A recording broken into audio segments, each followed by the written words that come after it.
Hello बच्चों, good evening. Welcome to my YouTube channel physics वाला परिवार। तो आज हम बात करने वाले हैं किरचॉफ्स लॉ पर बेस्ड कुछ न्यूमेरिकल्स के बारे में, जो कि आपको बोर्ड एग्ज़ाम में काफ़ी हेल्पफुल होने वाले हैं। तो हम अब दो लेक्चर्स में, पहले लेक्चर्स में प्रतिरोध वाले क्वेश्चंस में किरचॉफ्स लॉ लगाकर हम करंट और सेलों के बीच वोल्टेज, प्लेटों के बीच वोल्टेज जो भी कैलकुलेट करना होगा कैलकुलेट करेंगे। उसके बाद अगले लेक्चर में हम क्या करने वाले हैं, जो संधारित्र पर बेस्ड न्यूमेरिकल्स होते हैं उसमें भी हम किरचॉफ्स लॉ अप्लाई करके संधारित्र की प्लेटों के बीच आवेश, संधारित्र की प्लेटों पर आवेश, संधारित्र की प्लेटों के बीच विभवांतर, इस तरीके से हम कुछ भी कैलकुलेट करने वाले हैं। तो चलिए आज स्टार्ट करते हैं। मैं दिलशाद अंसारी और आप देख रहे हैं अपना प्यारा सा यूट्यूब चैनल फिजिक्स वाला परिवार। जैसा कि बोर्ड पे आपको क्वेश्चन दिख रहा है, इस क्वेश्चन में पूछ रहा है 2 ओम प्रतिरोध में धारा ज्ञात कीजिए। 2 ओम प्रतिरोध यहाँ पे बना हुआ है, इस प्रतिरोध में हमें धारा ज्ञात करनी है। तो इसके लिए हम क्या करेंगे, पहले जो सबसे ज़्यादा वोल्ट की बैटरी होगी उसकी धन प्लेट से हम एक धारा निकाल देंगे। बाकी अदर किसी बैटरी से हम धारा नहीं निकालेंगे। तो ज़्यादा वोल्ट की बैटरी 3 वोल्ट की है, इसकी धन प्लेट से हम धारा निकाल देंगे। मान लिया इसकी धन प्लेट से धारा निकली I। अब ये धारा I यहाँ तक जाएगी, इस प्रतिरोध में जाएगी, यहाँ तक जाकर अब यहाँ से इसको 2 ब्रांच दिख रहे हैं पॉइंट, यहाँ से इसमें भी धारा जाएगी कुछ और कुछ नीचे जाएगी। तो यहाँ से हम धारा को बांट देंगे। मान लिया I धारा में से नीचे चली गई धारा I1, तो अब जो बचेगी धारा वो जाएगी 2 ओम प्रतिरोध में। तो 2 ओम प्रतिरोध में धारा कितनी जाने वाली है, I माइनस I1, क्योंकि I में से I1 नीचे गई तो उधर कितनी बचेगी, I माइनस I1। अब ये धारा इस तरीके से जाती हुई यहाँ तक आएगी, I माइनस I1।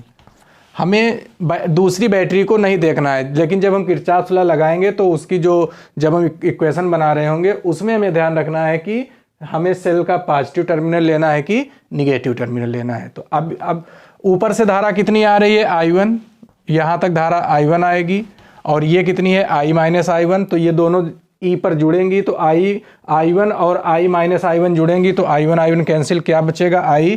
तो अब आगे धारा इधर कितनी जाने वाली है, I। ये धारा I जो है इस बैटरी की रीड प्लेट पर पहुंच जाएगी। तो आपको ये भी ध्यान रखना है, न्यूमेरिकल जब सॉल्व करेंगे तो आपने बैटरी की धन प्लेट से जितनी धारा निकाली थी उतनी ही धारा सभी सर्किट्स, सभी पॉइंट से होते हुए लास्ट में आपको निगेटिव प्लेट पर उतनी ही धारा भेजनी होती है। ये चीज़ आपको ध्यान रखिएगा। हमने धन प्लेट से धारा I निकाली और फाइनली हमने रीड प्लेट पर I धारा पहुंचा दी। ठीक है, अब प्लस माइनस थोड़ा हम बना लेते हैं। पहले लेक्चर्स में हमने आपको बताया था प्लस माइनस जरूर बनाना होगा ताकि आपको इक्वेशन बनाते समय कोई भी प्रॉब्लम ना आए। तो धारा की दिशा में चल रहे हैं, देखिएगा धारा की दिशा में चलकर पहला सिरा प्लस दूसरा माइनस, इसमें धारा की दिशा में आ रहे हैं पहला सिरा प्लस दूसरा माइनस, उधर जा रहे हैं पहला सिरा प्लस दूसरा माइनस। ये जरूर बना लेना है। और हमने बताया था आपको पहले लेक्चर्स में, अगर आपने पहला लेक्चर ना देखा हो तो पहले लेक्चर को जरूर देखें। उसमें हमने बताया था आपको किरचॉफ्स लॉ हम कैसे अप्लाई करेंगे। तो धारा की दिशा में चलकर पहला सिरा प्लस दूसरा माइनस, और जब हम किरचॉफ्स लॉ अप्लाई करेंगे क्लोज लूप में तो हम सेकेंड सिरे, दूसरे सिरे का चिन्ह लेते हैं। ये ध्यान रखिएगा, दूसरे सिरे का चिन्ह लेना है। और इक्वेशन किस टर्म में लिखनी है, V इक्वल टू RI, क्योंकि इक्वेशन हम लिखते हैं विभवांतर के पद में, और विभवांतर होता है प्रतिरोध के सिरों के बीच V इक्वल टू RI। जो भी प्रतिरोध होगा इनटू उसमें जो भी धारा होगी उसकी वैल्यू हम रख देंगे। चलिए अब हम 2 बंद पास इसमें लेंगे, 2 इक्वेशन बनाएंगे, दोनों इक्वेशंस को सॉल्व करके करंट की वैल्यू फाइंड आउट करेंगी। चलिए पहला बंद पास हमें दिख रहा है ABEFA। इस बंद पास में हम इस तरीके से चलने वाले, बंद पास का नाम क्या है, बंद पास ABEFA। ABEFA में इक्वेशन देखिए बनाएंगे। जब हम यहां से चलेंगे हमें कौन सा चिन्ह लेना है, दूसरे सिरे का। जब हम यहां से चलेंगे दूसरा सिरा में काहे का मिल रहा है, माइनस का, तो माइनस का हो जाएगा प्रतिरोध इंटू धारा। प्रतिरोध कितना है, 4, इंटू उसमें धारा कितनी है, I। अब नीचे उतरेंगे तो दूसरा सिरा काहे का हमें मिल रहा है, माइनस का। प्रतिरोध कितना है, 5, इंटू इसमें धारा कितनी है, I1। क्लियर है। अब इस बंद पास में क्या लगा हुआ है, एक सेल लगी हुई है, और जब हम इस तरीके से चल रहे होंगे तो सेल हमें दूसरी सेल का जो प्लेट है कैसी मिल रही है, पॉजिटिव। तो ध्यान रखिएगा, बैटरी या सेल होगी तो उसके सेकेंड प्लेट का साइन लेना है हमें। तो जब हम इस तरीके से चल रहे होंगे तो हमें दूसरी प्लेट कैसी मिल रही है, पॉजिटिव। तो पॉजिटिव वो भी कितना, प्लस का 3 इक्वल टू 0। यहाँ से हो जाएगा -4i -5i1, 3 उधर जाएगा माइनस का 3, माइनस माइनस माइनस माइनस से मल्टीप्लाई कर देंगे पूरी इक्वेशन में, तो हो जाएगा 4i प्लस का 5i1 इक्वल टू 3। ये इक्वेशन नंबर 1। ठीक है, अब हम दूसरा बंदपास लेंगे। इधर जो हमें ये दिख रहा है BCDEB, बंदपास का नाम क्या है, बंदपास BCDEB में। तो जब हम इस बंदपास में चलेंगे इस तरीके से, जैसे चलते हैं वैसे आप साइन लगा दें। जब इस बंदपास में यहाँ से चलना शुरू करेंगे, दूसरा सिरा का है माइनस का, प्रतिरोध कितना है 2, और इंटू धारा कितनी है उसमें I माइनस I1। ठीक है, अब जब हम चलेंगे तो हमें एक क्या मिल रही है, सेल दिख रही है। हमें सेल का कौन सा पार्ट लेना होता है, सेल की दूसरी जो प्लेट है उसका साइन लेना होता है। तो जब हम इस तरीके से चलेंगे तो सेल की हमें दूसरी प्लेट मिल रही है निगेटिव, तो निगेटिव मतलब माइनस, और माइनस कितना वोल्ट है इसका, माइनस का 1। क्लियर है। इस तरीके से चलते हुए अब हम जाएंगे इस प्रतिरोध में। तो जब हम देखिएगा इस तरीके से चल रहे होंगे तो इस प्रतिरोध का हमें दूसरा सिरा काहे का मिल रहा है, प्लस का।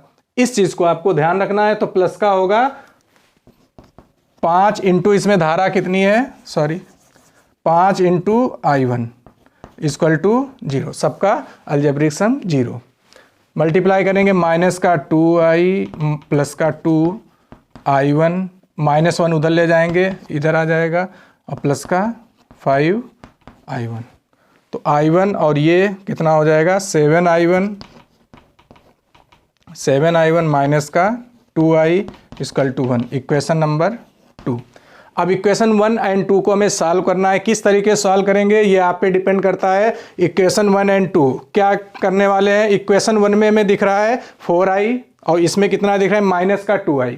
तो अगर हम इस इक्वेशन को 2 से मल्टीप्लाई कर दें तो ये हो जाएगा माइनस का 4i, और ये भी 4i है। तो जब इसको 2 से मल्टीप्लाई करने के बाद इस इक्वेशन को हम इसमें ऐड कर दें तो 4i और माइनस का 4i कैंसिल आउट हो जाएगा। तो हम क्या कर दें, इस इक्वेशन को, जो हमारी ये समीकरण 2 है, इसको हम किससे मल्टीप्लाई कर दें, 2 से। तो 2 से मल्टीप्लाई करेंगे, ये हो जाएगा 14i1, ये हो जाएगा माइनस का 4i इक्वल टू, ये हो जाएगा 2।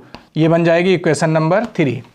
अब इक्वेशन नंबर 1 एंड 3 में क्लियर है कि ये माइनस का 4i है और ये 4i है। अगर 1 एंड 3 को हम क्या कर दें, ऐड कर दें, तो माइनस का 4i और प्लस का 4i कैंसिल आउट। तो हम क्या करने वाले हैं, इक्वेशन 1 एंड 3 को ऐड करेंगे। तो 3 इक्वेशन को यहाँ लिख देंगे। तो 14i1 माइनस का 4i इक्वल टू 2। ये इक्वेशन नंबर 3। अब इन दोनों को क्या कर देंगे, जोड़ देंगे। जोड़ने पर 4i और माइनस का 4i कैंसिल आउट हो जाएगा। ये हो जाएगा आपका 14 और ये है 5, तो कितना हो जाएगा 14i1 प्लस 5i1 हो जाएगा आपका 19i1 इक्वल टू 3 प्लस 2 5। यहाँ से i1 की वैल्यू क्या आ गई, 5/19। I1 की वैल्यू हमने फाइंड आउट कर ली। I1 इक्वल टू हमारा आ गया 5/19। ठीक है, अब हम क्या करेंगे, I1 जबकि हमसे पूछ क्या रहा है, 2 ओम प्रतिरोध में धारा, 2 ओम प्रतिरोध जो है उसमें हमने धारा कितनी मानी है, I माइनस I1, जबकि हमें केवल अभी I1 की वैल्यू पता चली है, इसलिए अभी हम I की वैल्यू भी फाइंड आउट करेंगे। तो अगर हम I1 की वैल्यू चाहे इक्वेशन 1 में, इक्वेशन 2 में, किसी में रख सकते हैं। तो I1 की वैल्यू हम रखने वाले हैं इक्वेशन नंबर 1 में। तो लिखेंगे I1 का मान समीकरण 2 में, किसी में रख सकते हैं, कोई दिक्कत नहीं है, 2 में रखो या 1 में रखिए, किसी। I1 की वैल्यू हम रख देंगे इक्वेशन 2 में, समीकरण 2 में रखने पर। चलिए रखिए, इक्वेशन 2 में क्या है, 7i1। तो 7 इंटू I1 की वैल्यू 5/19 माइनस का 2i इक्वल टू 1। तो ये जाएगा 35/19 माइनस का 2i इक्वल टू 1। ये 2i उधर चला जाएगा तो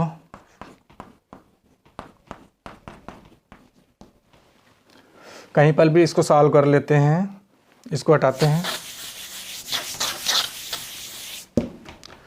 तो ये हो जाएगा LCM 19, 35 minus 19 equal to 2i, कितना बचेगा 16/19 इक्वल टू 2i 2।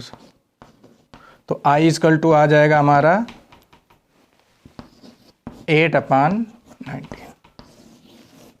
तो i की वैल्यू आ गई 8/19। अब हम क्या करेंगे, पूछ रहा है हमसे 2 ओम प्रतिरोध में धारा, तो हम 2 ओम प्रतिरोध में धारा,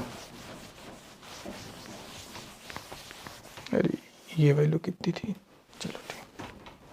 अब हम लिखेंगे 2 ओम प्रतिरोध में धारा, 2 ओम प्रतिरोध में धारा कितनी है, I माइनस I1। I की वैल्यू क्या आई है 8/19 माइनस I1 की वैल्यू अभी हमने क्या पुटअप की थी 5/19। तो ये एलसीएम 19 हो जाएगा 8 माइनस 5 3/19 एम्पियर। तो 2 ओम प्रतिरोध में हमारी जो धारा आई है वो आई है 3/19 एम्पियर। ठीक है। अब अगर आपसे पूछे 5 ओम में प्रतिरोध धारा, तो वो तो हमें क्लियर दिख रही है, I1 है। I1 की वैल्यू कितनी आई थी अभी 5/19, वो रख देंगे। अगर 4 ओम में पूछे, 4 ओम में हमने धारा कितनी मानी I, और I की वैल्यू क्या है 8/19। ठीक है। तो तीनों प्रतिरोध में हम धारा निकाल सकते हैं। अगर आपसे पूछ दे कि B और E के बीच विभवांतर, इसी में हम थोड़ा और आगे स्टेप कर लेते हैं, क्योंकि क्वेश्चन आपको किसी भी तरीके से पूछ सकता है। उसके लिए हमें सब पूरा सोल्यूशन आना चाहिए। तो उसके लिए हम क्या करेंगे, अब सभी की वैल्यू हम आपको इसी में फाइंड आउट करा देते हैं।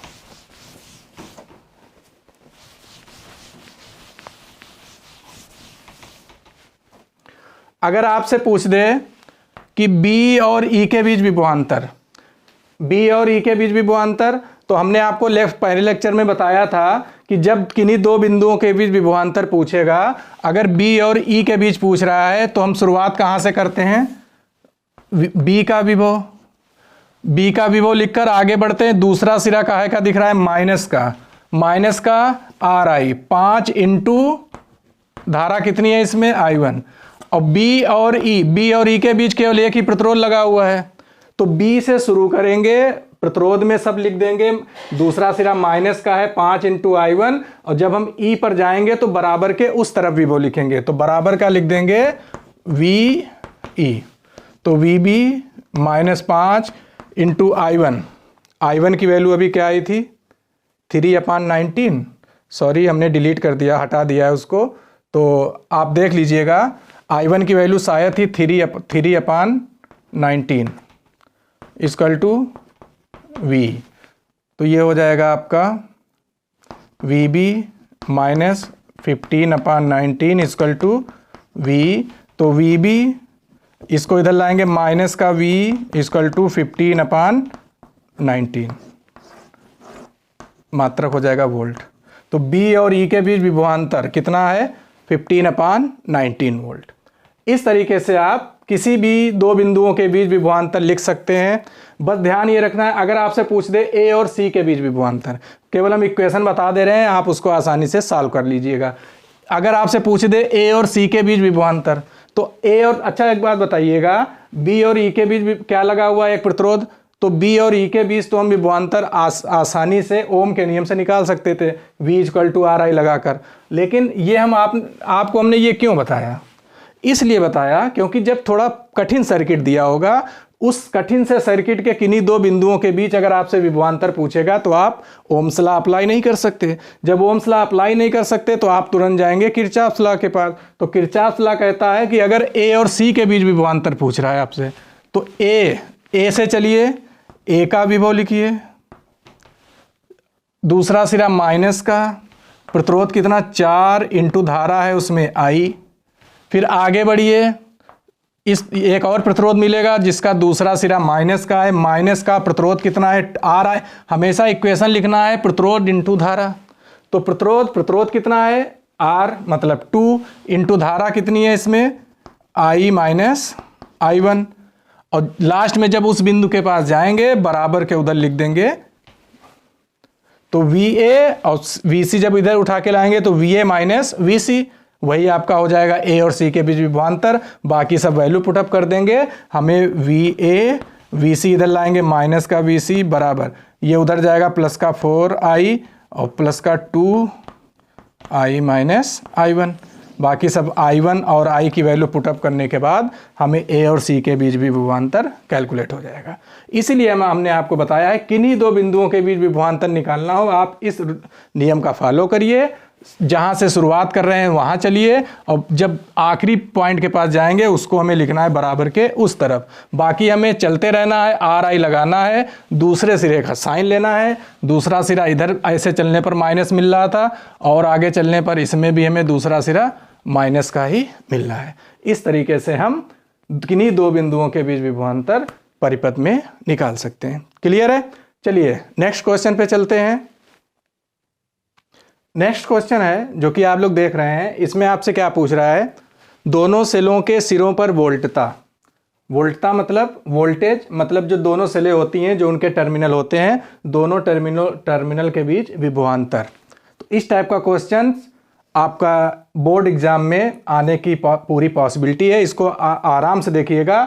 अक्सर कर बच्चे वोल्टता कैलकुलेट करने में गलती कर देते हैं। पहले लेक्चर्स में हमने बताया था, वो अभी जैसे जैसे कैलकुलेशन करेंगे आपको रिपीट करते रहेंगे। चलिए हमें करना क्या है, हमें इसमें दो सेल दिख रही हैं, एक 4 वोल्ट की और एक 2 वोल्ट की। ये डिब्बा आप लोग सब लोग जानते ही हैं। डिब्बा का मतलब है जो सेल है उसका आंतरिक प्रतिरोध 3 ओम है, और आंतरिक प्रतिरोध कहाँ होता है, सेल के अंदर। तो मतलब ये जो 3 ओम है वो सेल के अंदर ही है, इसीलिए इसको बंद कर दिया गया, ऐसा ना लगे कि जो प्रतिरोध है ये बाहर है कहीं। ठीक है, तो ये एक हमारी सेल है, 1 ओम प्रतिरोध इस सेल के अंदर ही कहीं पर होगा, 2 वोल्ट की सेल है। तो 4 वोल्ट, तो हम क्या करेंगे, ज़्यादा जो वोल्ट की सेल है उससे हम धारा निकाल देंगे, बाकी दूसरी सेल से हमें कोई मतलब नहीं रहने वाला है। ठीक है, तो 4 वोल्ट की धन प्लेट से धारा निकाल देंगे, 4 वोल्ट की धन प्लेट से धारा हम निकाल देंगे I। ठीक है, I धारा वो आएगी यहाँ तक, इस प्रतिरोध से होते हुए I धारा यहाँ तक। अब यहाँ से ये 2 भागों में बट जाएगी, कुछ धारा चली जाएगी BE पार्ट 6 ओम में और कुछ धारा नीचे चली जाएगी। तो या तो आप क्या कर सकते हैं, मान लिया इसमें धारा गई कितनी, मान लिया धारा गई I1, तो या तो आप कर सकते हैं कि I में से धारा इधर I1 गई तो नीचे कितनी जाएगी, I माइनस I1, आप ये लगा सकते हैं। या आप क्या करिए, ज़्यादातर आप कोशिश किया करिए कि अगर एक धारा उधर गई है बाकी कितनी इधर जाएगी, तो I में से I1 धारा उधर तो बाकी जाएगी I माइनस I1। या आप क्या कर सकते हैं, I में से I1 धारा उधर तो इधर मान लिया कितनी गई है I2।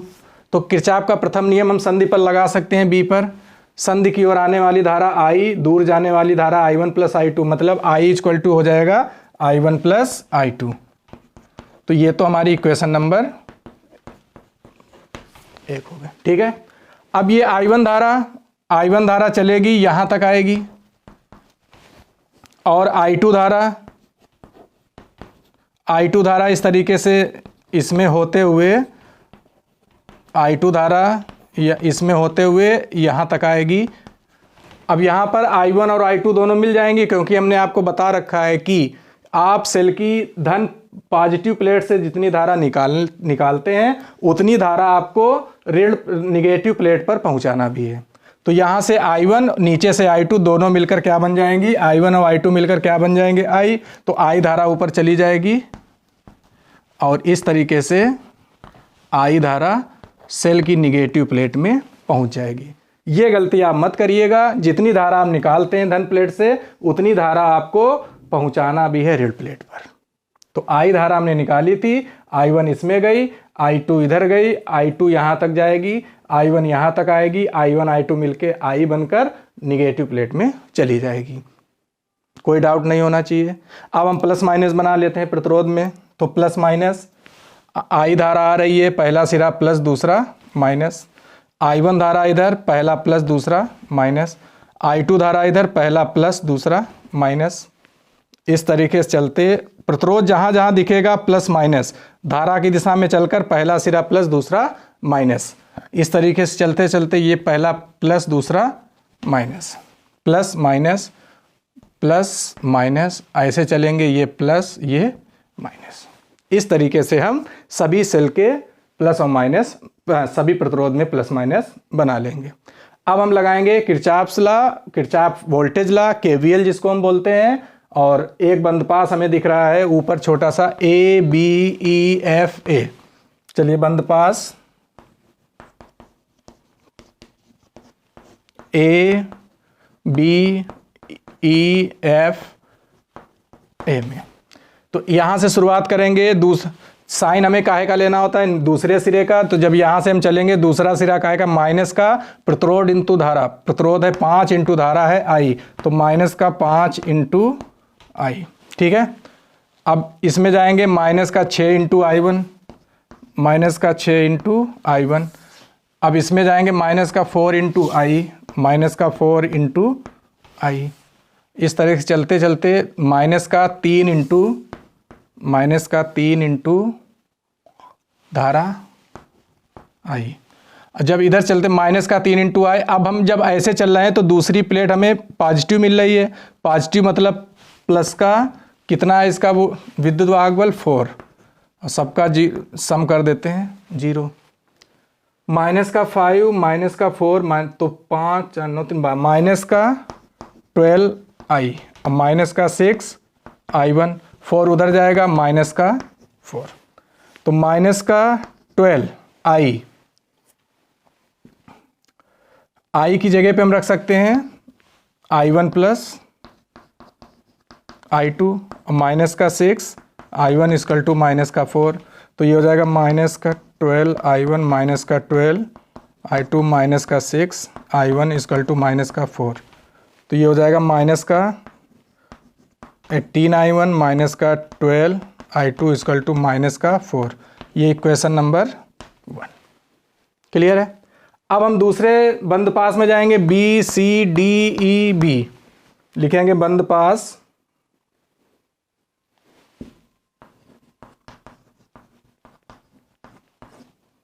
BCDEB में। तो यहां से चलेंगे दूसरा से माइनस का 5 इंटू I2, माइनस 5 I2।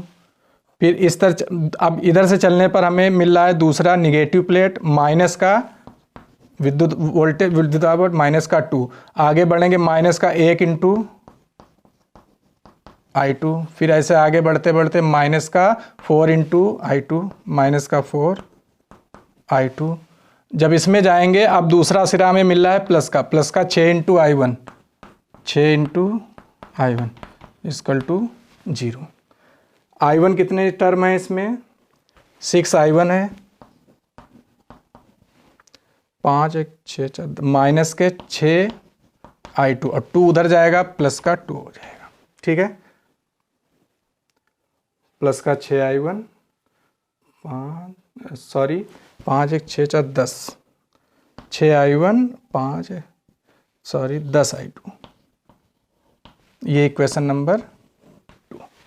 अब इक्वेशन 1 और 2 को सॉल्व कैसे करेंगे। इक्वेशन 1 में क्या लिखा हुआ है, 18 I1 माइनस 12 इक्वल टू, और इसमें लिखा हुआ है 6 I1। तो हम देख रहे हैं इसमें 6 I1 है, अगर हम इसको 3 से मल्टीप्लाई कर दें तो ये 18 I1 हो जाएगा, ये भी 18 I1। तो आराम से हम I1 को उड़ा सकते हैं, I2 की वैल्यू कैलकुलेट कर सकते हैं। तो इसको हम क्या कर दें, 3 से मल्टीप्लाई, इसको हम कर देंगे 3 से मल्टीप्लाई, ये हो जाएगा 18 I1 माइनस का 30 I2 इक्वल टू 6। ये इक्वेशन नंबर 3।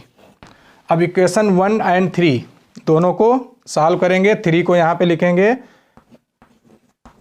18 I1 माइनस का 30 I2 इक्वल टू 6। ये हमारी इक्वेशन नंबर 3 है। दोनों को ऐड करेंगे, ऐड करने पर कैंसिल हो जाएगा। ये हो जाएगा हमारा 30 और 12 माइनस का 42 I2 इक्वल टू, ये हो जाएगा 6 माइनस 4 2। यहाँ से I2 की वैल्यू आने वाली है, I2 आ जाएगा 2 से कैंसिल हो जाएगा 21 माइनस का 1/21।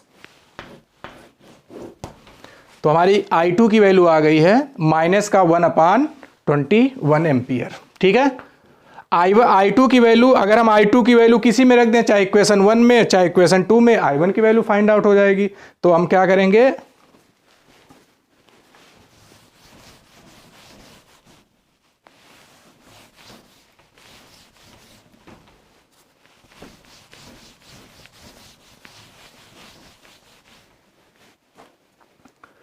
I2 की वैल्यू हम कहाँ रखने वाले हैं, इक्वेशन 2 में। I2 का मान समीकरण 2 में, चलिए रखिए 6I1 माइनस का 10 I2 की वैल्यू माइनस का 1/21 इक्वल टू 2। तो 6I1 ये हो जाएगा प्लस का 10/21 equal to 2। 6I1 equal to 2, ये उधर जाएगा माइनस का 10/21, 21 एलसीएम हो जाएगा 42।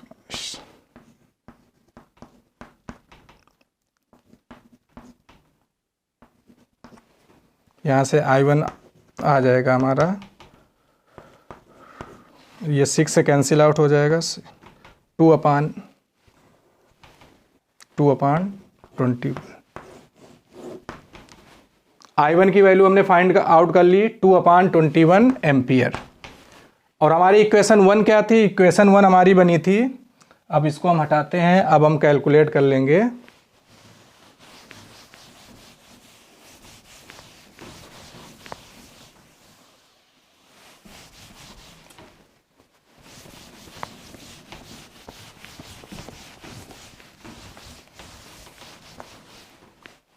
इक्वेशन 1 हमारी बनी थी I equal to I1 plus I2, दोनों वैल्यू रख देंगे तो I की वैल्यू हमें यहाँ से फाइंड आउट हो जाएगी। I की वैल्यू I1 2/21, I2 की वैल्यू है माइनस का 1/21, तो I इक्वल टू हो जाएगा 21 एलसीएम, तो I इक्वल टू हो जाएगा 1/21।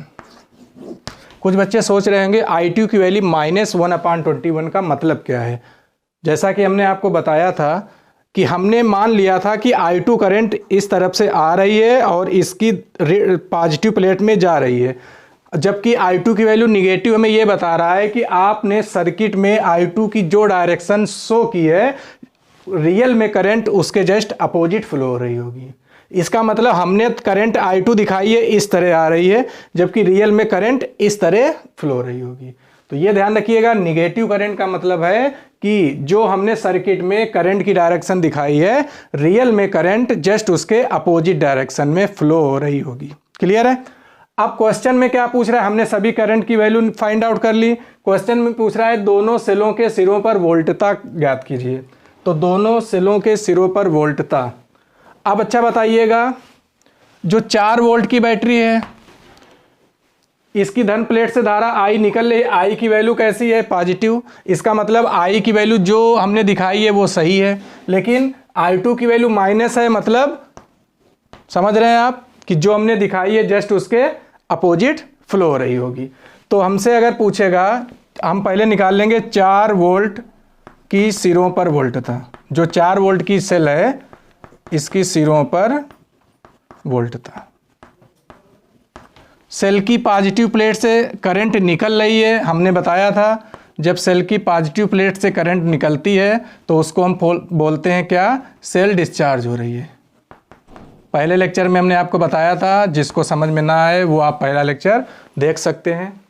तो 4 वोल्ट जो सेल है वो क्या हो रही है, डिस्चार्ज हो रही है कि उसकी धन प्लेट से करंट निकल रही है। और डिस्चार्ज होने की कंडीशन में इक्वेशन होती है E equal to V plus IR, जब सेल डिस्चार्ज हो रही होती। E क्या है, विद्युत वाहक बल कितना दिया हुआ है, 4 वोल्ट।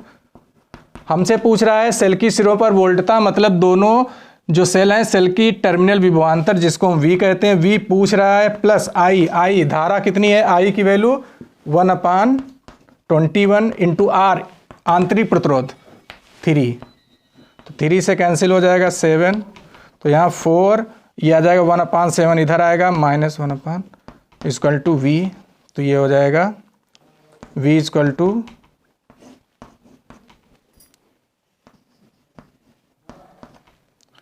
यहाँ से V इक्वल टू हो जाएगा 27/7। तो v इक्वल टू हो जाएगा 21, कितना 6 बचा 7, 56, 4 लगभग में। तो जो 4 वोल्ट की बैटरी दी थी उसके सिरों पर वोल्टता कितनी आ रही है 3.85। ठीक है। जबकि इस सेल के बारे में थोड़ा ध्यान रखिएगा, हमने क्या दिखाया है, सेल इस कंडीशन में सेल को चार्ज होते दिखाया है, जबकि रियल में सेल क्या हो रही है, डिस्चार्ज। तो आप इसको 2 तरीके से कर सकते हैं।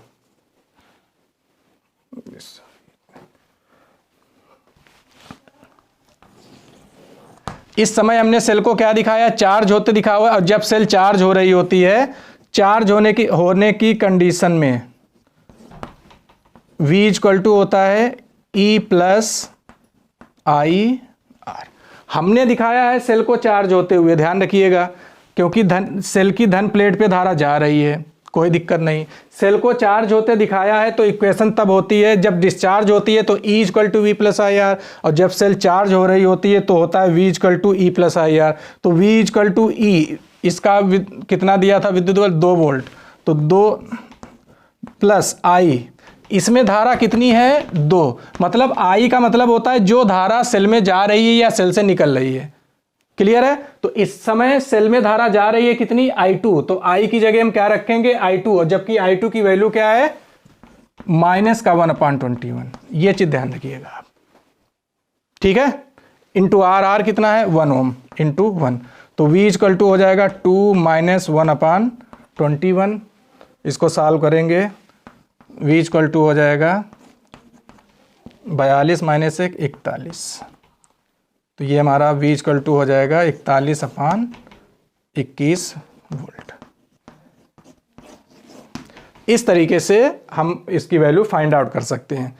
और अगर हम आपको डाउट नहीं रखना है, आप सेल को क्या दिखा रहे हो, चार्ज होते हुए, तो आप चार्ज होने वाला इक्वेशन लगाइए, लेकिन उसमें जो I2 की वैल्यू आई है वही आपको वैल्यू रखनी है माइनस की। ये आपको गलती नहीं करनी है, आप जो दिखा रहे हो उसी के हिसाब से I2 की वैल्यू रख देनी है, आपका आंसर आ जाएगा। तो इस सेल के सिरों पर वोल्टता है 41/21 वोल्ट, ये नियर अबाउट 2 वोल्ट के आसपास है। क्लियर है। तो आई होप आपको ये वीडियो अच्छा लगा होगा। वीडियो अच्छा लगा हो तो वीडियो को लाइक करें, शेयर करें, और हमारे चैनल को सब्सक्राइब करना ना भूलें, और साथ ही हमारे बेल आइकन को ज़रूर दबाएं ताकि आपको आने वाले नए वीडियो का नोटिफिकेशन आप तक पहुंच सके। अगले लेक्चर में हम बात करेंगे, अगला जो हमारा लेक्चर आने वाला है वो संधारित्र के क्वेश्चन पर आधारित होगा, जिसमें हम इसी किरचॉफ्स लॉ को लगाकर इजीली, जितना भी संधारित्र पर क्वेश्चन टफ होगा उसको हम इजीली किरचॉफ्स लॉ अप्लाई करके सॉल्व कर सकते हैं। Okay, take care, good bye.